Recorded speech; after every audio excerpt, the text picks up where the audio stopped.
بسم اللہ الرحمن الرحیم نحمده ونصلي ونسلم على رسوله الكريم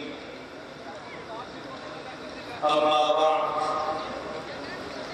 فأعوذ بالله من الشيطان الرجيم بسم الله الرحمن الرحيم الذين آمنوا ولم يلبسوا إيمانهم بظلم أولئك لهم الأمن وهم مهتدون وقال النبي صلى الله عليه وسلم إن العلماء ورثة الأنبياء وإن الأنبياء لم يورثوا دينارا ولا درهما وإنما ورثوا العلم فمن أخذه أخذ بحظ وافر أو كما قال النبي صلى الله عليه وسلم صدق الله العظيم وصدق رسوله النبي الكريم ونحن على ذلك لمن الشاهدين والشاكرين والحمد لله رب العالمين. میں سب سے پہلے وفاق المدارس العربیہ پاکستان کی قیادت کو اور صوبہ پنجاب کے ناظم حضرت مولانا قاضی عبدالرشید صاحب، صوبہ پنجاب جنوبی پنجاب کے ناظم حضرت مولانا زبیر احمد صدیقی صاحب، صدر الوفاق حضرت شیخ مولانا سلیم اللہ خان صاحب اور وفاق المدارس العربیہ پاکستان کے ناظم اعلیٰ حضرت مولانا قاری محمد حنیف جالندری صاحب اور تمام اراکین عاملہ کو اس پررونق روح پرور کامیاب اجلاس کے انعقاد پر مبارکباد پیش کرتا ہوں اور یہ دعا کرتا ہوں کہ اللہ تعالیٰ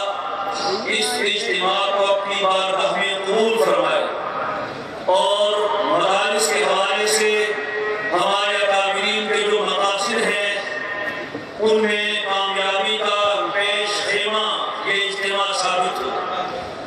مفصل گفتگو کا موقع نہیں ہے، مجھے قرارداد بھی پیش کرنی ہے، اس سے پیش کر مختصر سے وقت میں یہ معروضات پیش کرنا چاہوں گا کہ ملک عزیز پاکستان اللہ کی بہت بڑی نعمت ہے اور اس ملک میں مدارس اسلامیہ کا وجود اللہ تعالیٰ کی بہت بڑی نعمت ہے. وفاق المدارس العربیہ پاکستان کے تحت لگ بھگ 22 لاکھ طلباء اور طالبات مدارس میں قرآن و حدیث کی تعلیم حاصل کر رہے ہیں. ان کی زبان پر لاکھوں کروڑوں مرتبہ روزانہ قال اللہ قال الرسول کی صدائیں گونجتی ہیں. وہ روزانہ لاکھوں نہیں اربوں دفعہ درود پاک کی تلاوت کرتے ہیں اور اس کی برکت ہے کہ اللہ نے ملک عزیز کے امن کو باقی رکھا ہوا ہے. اگر آپ یہ سمجھتے ہیں کہ مدارس کو ختم کر دیا جائے تو یاد رکھیے مدارس کا وجود ملک کے امن میں ایک بہت بڑا وجود رکھتا ہے اور یہ ہمارا اجتماع اس سلسلے میں منعقد ہے اور انشاءاللہ اللہ تعالیٰ کی ذات سے امید ہے کہ ہمارے اس سلسلے میں جو کاوشیں ہیں ہمارے قابلین کی اور بزرگوں کی اللہ تبارک و تعالیٰ انہیں پر آور فرمائیں گے. یہ بات یاد رکھیے کہ اگر مدارس کو ختم کر کے امن لانے کی کوشش کی گئی ایسا ہرگز نہیں ہوگا.